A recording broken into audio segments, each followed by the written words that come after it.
Crime alert, जुर्म के खिलाफ आवाज।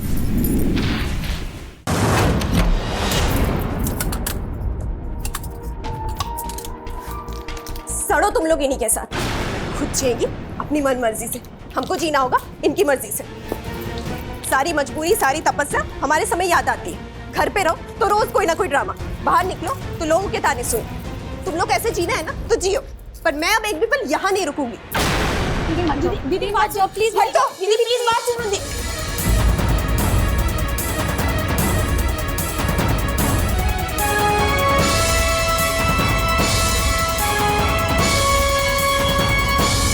चलो। कहाँ जा रहे हैं? मुझे कुछ नहीं पता, बस मैं इतना जानती हूँ कि मुझे उस घर में वापस नहीं जाना है। मुझे तुम्हारे साथ रहना है। देखो ना, मुझे तुम्हारे साथ जाना है ना तुम्हारे साथ रहना है।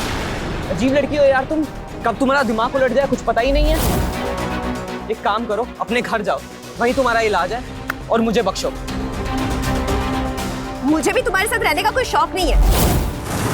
मैं देख लूंगी मुझे आगे क्या करना है। तुम ना एक नंबर के फट्टू हो। क्या बोला? फट्टू हूँ मैं? हाँ, फट्टू हो और हमेशा फट्टू ही रहोगे। देखो दुर्गा, बता रहा हूँ मैं तुम्हें। क्या चल रहा है यहाँ पे? हाँ, ये रोड पे क्या तमाशा लगा रखा है? हाँ, और हीरो लड़की को परेशान कर रहे तो? किसने आपको परेशान किया?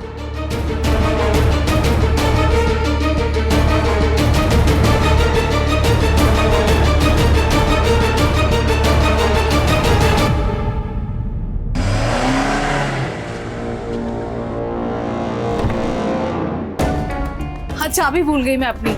देखो इसे खोलना।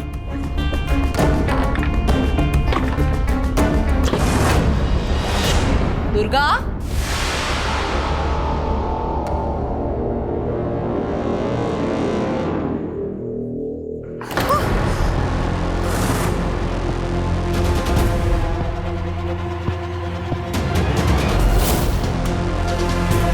दुर्गा, वैदेही,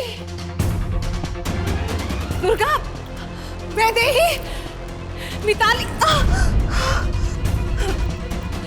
दुर्गा,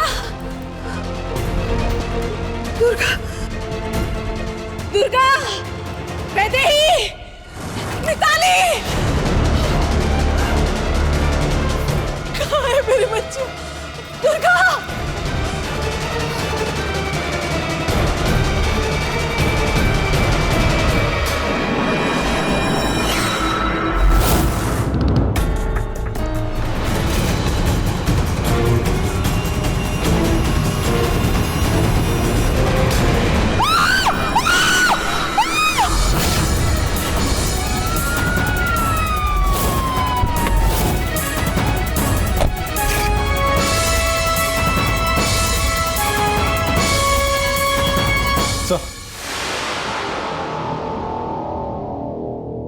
सर, ये लड़कियों की डेड बॉडी मिली है।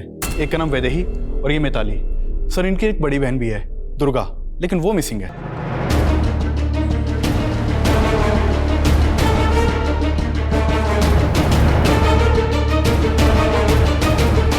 आइए सर, ये देखिए।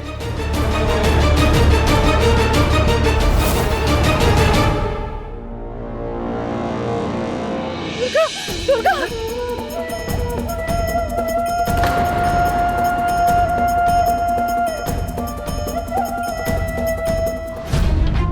सर, इस लड़की को मैंने कल रात को देखा था एक लड़के के साथ। सर, कुछ तो गड़बड़ थी। मैंने पूछा भी, लेकिन दोनों में से किसी ने जवाब नहीं दिया। ऐसे नहीं बोलेगा तू। सर बताता हूँ, सर बताता हूँ, मेरी बात मानिए सर। वो घर से भागना चाहती थी, मैंने मना किया, इसलिए हमारा झगड़ा भी हुआ। झगड़ा होगा तो बीच रास्ते में छोड़ देगा या पुलिस की आंखों में धूल झोंकने के लिए तूने अपना रास्ता बदला? नहीं सर, मैंने कुछ नहीं किया। इसने कुछ नहीं किया है। इसकी खातिरदारी तब तक करो जब तक इसकी मोटी चमड़ी गलकर पतली नहीं हो जाती। सर,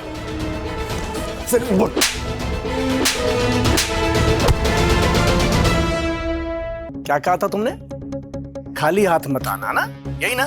खाली हाथ तो छोड़ो, इस बार घर भर के ला रहा हूं। अब हमें किसी चीज के बारे में सोचना नहीं पड़ेगा। अब हमारी बारी है, हम ऐश करेंगे और मधु जो है ना वो सड़ेगी जेल में।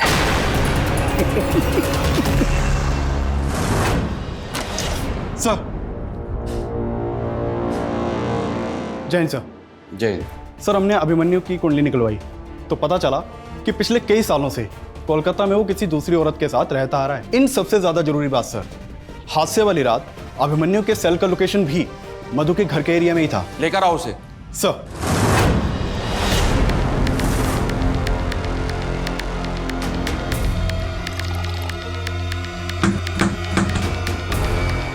कौन है?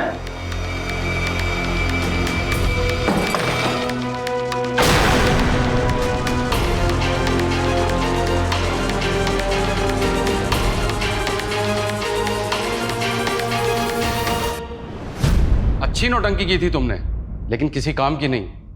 पहले अपनी बेटियों को मारा और उसी रात, जिस रात मधु को बाहर जाना था। प्लान तो यही था ना कि सारा इल्जाम मधु के सर आ जाए और सारी प्रॉपर्टी तुम्हारी झोली में आके गिरे। सर, आपको किसने भड़काया है मेरे खिलाफ? भला मैं अपनी बेटियों को क्यों मारूंगा? आप ही बताइए। नहीं बोलेगा।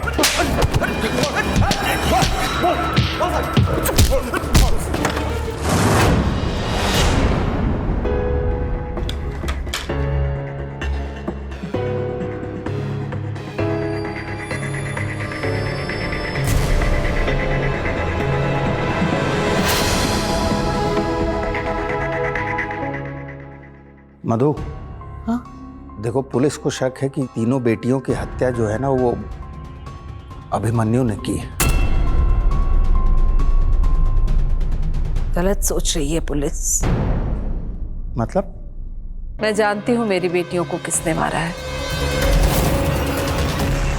मेरी बेटियों को किसी और ने नहीं, बल्कि मेरी बड़ी बहन सावित्री ने मरवाया है।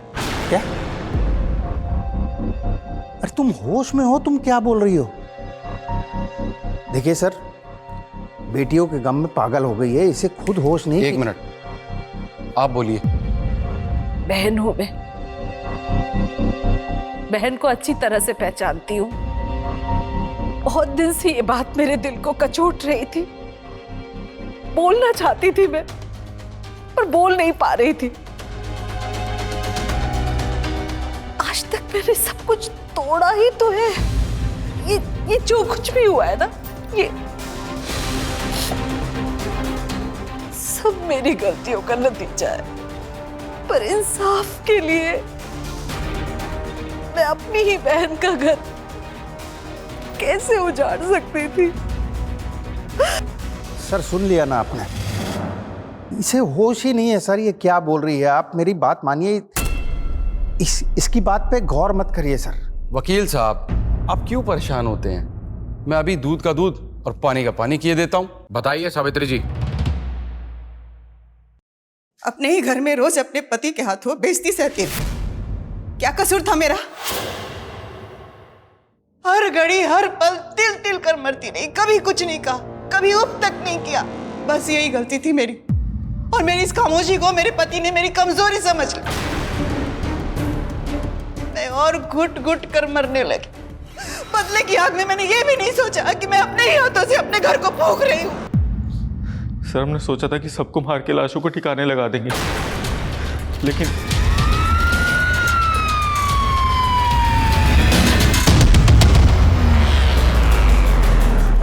सर, पुलिस के डर से लाशों को हम वही छोड़ के भाग गए और घर से बाहर ताला लगा दिया ताकि रात को किसी को पता न चले।